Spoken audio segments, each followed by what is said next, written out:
Добрый день, вы смотрите новости на канале Якутия-24. В студии работает Влад Давыдов. Смотрите в выпуске. Очередное снятие ограничений, фудкорты и банкетные залы возобновят работу в республике.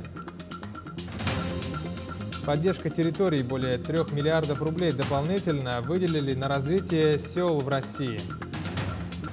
Достижения наших спортсменов, борцы из Якутии, стали победителями первенства России по спорту глухих.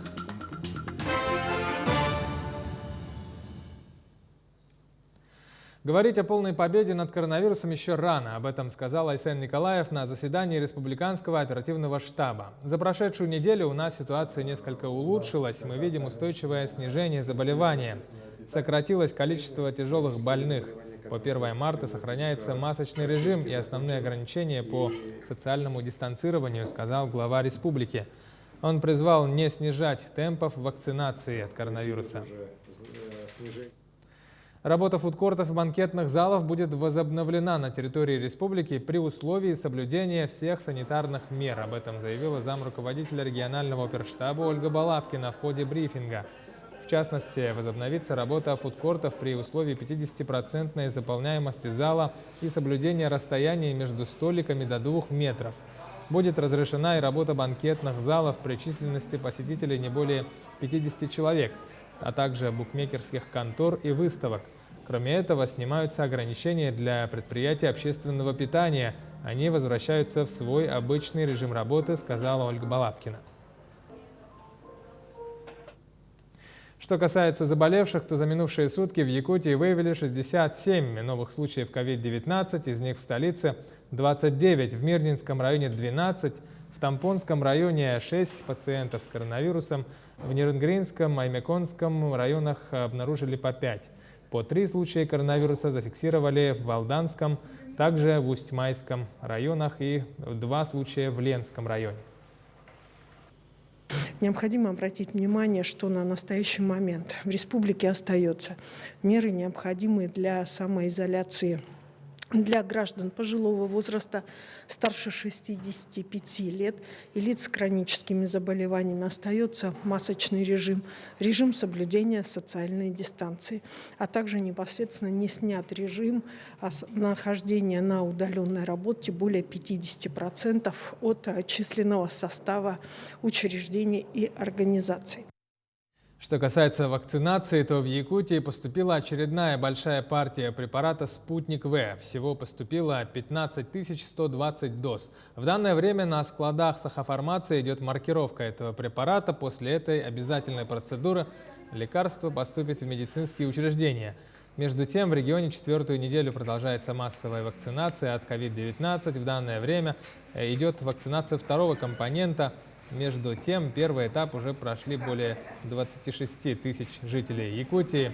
Это 2,7% от числа населения. Задача медучреждения – охватить вакциной в первую очередь тех, кто относится к риску заражения. Это работники социальных, медицинских, образовательных учреждений, кроме того, пожилые граждане. Кроме этого, началась вакцинация жителей труднодоступных населенных пунктов до наступления паводка. Всего в Якутии работает 150 прививочных пунктов и порядка 110 мобильных бригад. Вакцинация у нас начата с января месяца. Значит, сейчас идет продолжение вакцинации второго компонента. Значит, в день примерно от 60 до 80 без выходных и с выездами в организации. И в поликлинике в 3 кабинетах. Значит, на сегодня привито около 2500 граждан. И мы стараемся прививать по специфике нашей больницы граждан старшего поколения, старше 60 лет и, конечно, старческого гериатрического возраста 75 лет. Платные медклиники подключат к порталу госуслуг. Пользователи смогут записываться на прием не только в государственные, но и в частные медицинские организации. Как отметил руководитель Центра компетенции цифровой трансформации российского Минздрава Михаил Левин, это обеспечит преемственность медпомощи, а также повысит качество. Он добавил, что у врачей появится возможность подбирать более эффективное лечение, так как у них будет больше данных о здоровье пациента. Более 3,5 миллиардов рублей дополнительно выделили на развитие сел в стране. Сообщается, что средства пойдут в том числе на строительство и ремонт школ, детских садов, закупку транспорта для амбулаторий. Также более миллиарда рублей направят на программу льготной сельской ипотеки. Это даст возможность 23 тысячам человек улучшить жилищные условия. Без дополнительных средств на такую меру поддержки могли рассчитывать только порядка 12 тысяч сельчан. Ранее на программу комплексного развития сельских территорий в бюджете был предусмотрен 31 миллиард рублей. При этом на решение вопросов села в других госпрограммах предусмотрено еще 186 миллиардов рублей на 2021-2023 годы. К другим новостям, перепись малого бизнеса России пройдет в первой половине этого года. Все подробности у нашего корреспондента Агафьи Гоголевой. В этом году Росстатом на всей территории России будет проводиться крупномасштабная работа по сплошному наблюдению за деятельностью субъектов малого и среднего предпринимательства по итогам 2020 года. Перепись малого бизнеса проводится один раз в 5 лет. До этого проводилась в 2011 и 2016 годах. Данные за прошлые года уже устарели, ведь сектор малого бизнеса отличается высокой мобильностью. Информация, собираемая, необходима в первую очередь для совершенствования государственной политики в сфере поддержки и развития малого бизнеса.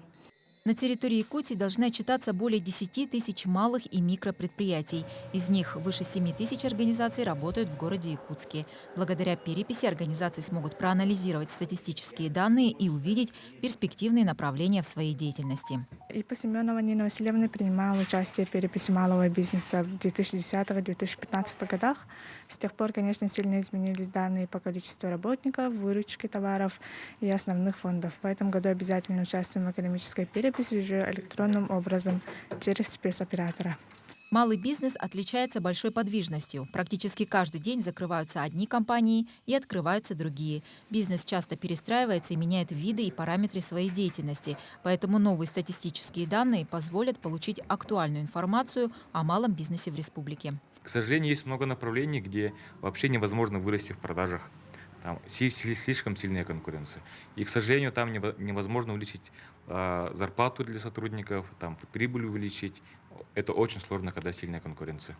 И мы обычно, основываясь на точных данных, даем конкретные советы, что делать для того, чтобы было больше продаж, больше зарплаты и прибыли. Поэтому, как мне кажется, вот такая перепись малого бизнеса поможет для местных предпринимателей делать точные действия для конкретного развития своего бизнеса.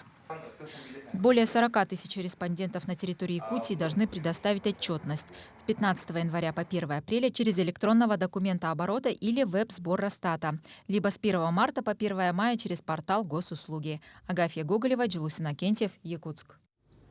В завершение о спорте. Якутские спортсмены стали победителями первенства России по спорту глухих по вольной борьбе. Соревнования для спортсменов до 20 лет прошли в городе Владимир. Сборная команда Якутии под руководством тренера Эрчимена Макарова выиграла 2 золотые медали и 1 бронзовую. Так, победителями стали Андрей Винокуров в категории до 74 килограммов и Алексей Васильев в весе до 86 килограммов. Обладателями бронзовой награды стал Тимофей Стручков в весе до 57 килограммов. Сообщается, что в соревнованиях приняли участие 44 спортсмена из 13 субъектов в России. Таковы новости к этому часу. Корреспонденты телеканала «Якутия-24» и редакторы следят за развитием событий в республике и за ее пределами. Смотрите выпуски на канале «Якутия-24» сегодня в 17:00, 19:00 и «Итоги дня» в 20 часов ровно. Будьте в курсе, следите за новостями на нашем сайте Як-24. Всего хорошего, до встречи в эфире.